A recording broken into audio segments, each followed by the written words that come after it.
One basic question that most of us always asked when we were in the university, when I say most of us ask, I'm referring for medical lab scientists or technicians, because in the profession of medical lab science, there are what we call specialties like microbiology, clinical chemistry, hematology, blood transfusion, and immunology. And we kept on asking when we were in school, and I know if you're a student, by now you will be asking the same question, which one is better than the other? Should I specialize in clinical chemistry over hematology? Should I specialize in microbiology over histopathology? Should I do that? A lot of questions, but let me clear you based on the fact that I've passed school and I'm practicing for more than 9 years. There is no better specialty over the other.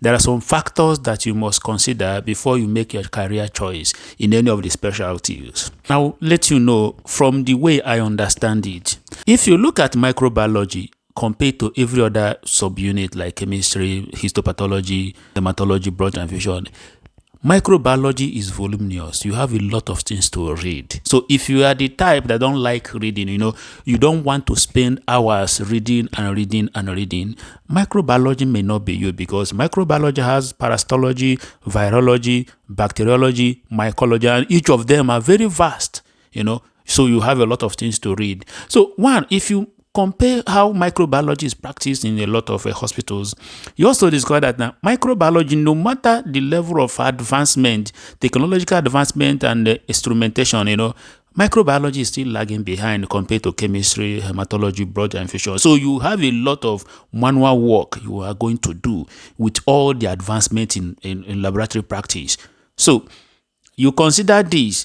Someone that is studying hematology or someone that is practicing in hematology may not really have a lot of hands-on work, because machines, some of the, like if you have ever worked with a machine like Sysmex, you just put the sample there and the Sysmex processes, you deal with the flags, data checks, and maybe clot and all that. So you don't really have a lot of as much manual work as someone working in microbiology will do.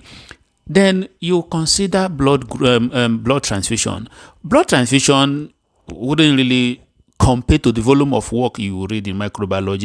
Is not as much as microbiology. Well, it comes with its own issues when you come to practice. In practice, if someone makes a mistake in microbiology and someone makes a mistake in blood transfusion, the one with the blood transfusion will have immediate effects. Imagine giving out blood that is not compatible with a patient. That patient may start having an immediate transfusion reaction immediately and could lead to death. Unlike someone that maybe make a mistake in microbiology, and instead of saying that the person has gram-positive organism, the person say gram-negative. The effects are different. So people who work in blood transfusion are really very, very careful more. Not that you cannot be careful wherever you work, but there's an extra carefulness for someone working in blood transfusion. Clinical chemistry could be a bit technical to understand for some persons, because I find it a bit more difficult to understand clinical chemistry than any other thing because of a lot of pathways and all that. But some people can understand it. So if you appreciate clinical chemistry and a lot of instrumentation, one of the major things personally I don't like about clinical chemistry is that the control fails. It makes me mad. In as much as clinical chemistry was my minor, I majored in microbiology and have my minor in clinical chemistry. But these are the factors you take into account if you want to specialize. Your specialization should be controlled by which of them do you understand better than the other. In as much as most of those courses will be taken, you have to take all the courses from maybe your clinical years, third year, fourth year, and then specialize in final year. Well, you should know the one that actually you understand better. In short, you need to graduate with a better CGPA. It's not just about graduating, because there are things you are going to understand better when you start practicing. So don't jump because somebody is doing histopathology, you want to do histopathology. Do histopathology for the fact that you understand histopathology, you pass the course very well. In some of the courses you have taken histopathology, you are passing it. That's why you should do it. And then you consider also what is the job prospect. Of course, if you have intention of opening a lab yourself and you want to have an experience in that lab you want to go into open, and you want to study histopathology, do you intend to incorporate histopathology in the lab you are going to open? That's another factor, because In a developing country, we don't have so much histopathology standalone lab. The majority of histopathology laboratories are found in the government hospital laboratories. So but you can easily establish a private lab where you can run hematology, microbiology, clinical chemistry, or even establish blood bank in developing country, because most developed country, it is difficult to run blood bank, as it is not just easy setting up a blood bank as an individual as it is in developing countries. So these are some of the things you must be able to bear in mind when you want to specialize. A lot of factor depends on you. Also depends on maybe your school, there's somebody that is handling a clinical chemistry, don't really understand it. The person doesn't really teach it properly. So it may be a bit difficult for you to specialize in clinical chemistry, or you don't even have enough lecturer in immunology, or your school does not even allow for specialization in immunology, so you cannot even specialize in immunology. Like where I graduated, as of then, there is no specialty in immunology. So you should understand it. Then when you consider also other factors like the volume of work that you have, if you are the type that don't like working on so much sample, though this depends on hospital, you discover that more than 50% of the time when patients visit the hospital, they are most likely going to run something like food blood count or PCV or HB. So you discover that in hematology, there may be more blood, there may be more samples compared to probably clinical chemistry, but this actually varies from hospital to hospital, from lab to lab. So the more important thing is that ask yourself, which of these courses do I understand better? If you understand that you appreciate microbiology, you can read volumes of work without really feeling easily tired, then you go for it. Then we check also your school.